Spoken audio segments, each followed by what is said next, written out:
৫,০০০ টাকা ঘুষ গ্রহণ করে জালে পাটোয়ারি, ফের বরাকে থাবা বসালো অ্যান্টি কারাপশন। শিলচর ভূবাসন আধিকারিক কার্যালয়ে হানা দুর্নীতি নিবারণ শাখা কর্মকর্তাদের বৃহস্পতিবার অভিযান চালিয়ে এক পাটোয়ারিকে গ্রেপ্তার করেন তারা।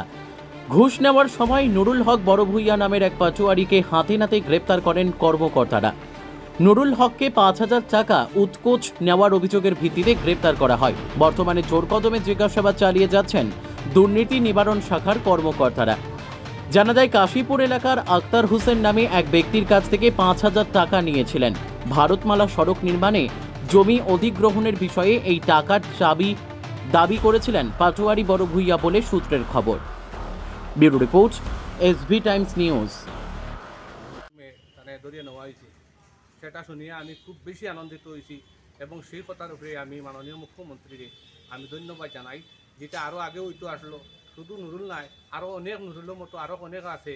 এখানের মধ্যে আমরা যারা জমিন প্রপার্টিওয়ালা মানুষ, আমরা কিন্তু এখানে কোনো সুবিচার আমরা পাইয়ার না এবং অনেক মানুষে অফিসে হাঁটতে হাঁটতে এখানেও তারা আমরা কথা কিছু শুনে না।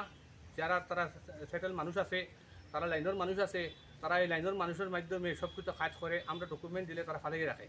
এই ধরনের প্রচুর ডকুমেন্ট আমরা দিছি। তো গত কিছুদিন আগে আমরা এখানে লোকাল আমরা সেটেলমেন্ট অফিসার খালেদা ম্যাডাম খুবই ভালো মানুষ, মেলুক মানুষ, টাইম খুব ভালো, এবং তার এখানে আমি এটা যোগাযোগ করছিলাম। 2020 মহামান্য সুপ্রিম কোর্টে একটা রূপরেন ভার্সেস ইউনিয়ন অফ ইন্ডিয়ার উপরে একটা ওয়াকফের একটা হিসাব সাবা হয়েছিল।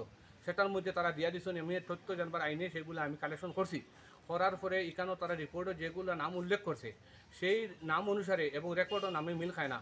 তো ম্যাডাম হলে যোগাযোগ করি, আমি তারপরে পিটিশন দিছি। আমার পিটিশনটা এখনও পর্যন্ত এটার মধ্যে জাট হরতাল চলে এবং আমরা এসও সদর তাই এটার মধ্যে কইছেন এইগুলো প্রপার্টি স্ক্যাম হয়েছে, যেটা আমি আপনার মিডিয়ার আমার দাদাগর কাছে আমি এটা দিয়ে দিমু।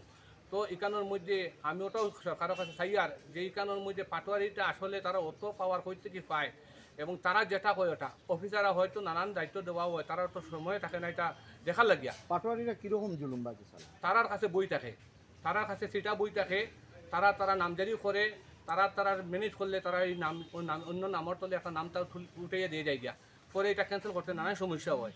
তো এখানোর মধ্যে আজকে আমি মনে করবো যে টাডারেস যেটা, সেই টাডারেসটা টোটালি স্টপ করবার লাগিয়া। কারণ টাডারের মধ্যে বহুত জালিয়াতি মানুষের নামজারি আছে, অবৈধ মানুষের নামজারি আছে, এবং যদি টাডারেস কমপ্লিট করতে হইলে ফার্স্ট আরএস এবং সেকেন্ড আরএস রেকর্ডটারে ভেরিফাই করিয়া এরপরে টাডারেসের নামটা ফাইনাল করা হোক। আমি মনে করি যে ওটাও আমি আজকে মিডিয়ার বাইকগুলোর মাধ্যমে আমি ওটাও কই আর টাডারেসটা যে আমার জানা মতো এইগুলার ইনকোয়ারি করা হোক। কারণ অনেক ভুয়া মানুষের নাম আছে এবং কোনো জায়গার মধ্যে দেখা গেছে 14 কাঠা জমিন নামজারি, দেখা গেছে 90টা নামজারি। এটা কীভাবে হয়? হ্যাঁ, তো আজকে মনে করবো যে এইগুলো আমরা একটু সুযোগ দেওয়াও, জেলা প্রশাসনে আমরা সুযোগ দেওয়া, শুধু আমি না আমার মতো আরও অনেক মানুষ আছে যে এটা আমরা যদি সুযোগ দেওয়াই যে আমরা সমস্যাগুলো তুলিয়া ধরার লাগিয়া, কিন্তু এখানেও আমরা কোনো ধরনের সুবিচার আমরা কোনো পাইয়ার না।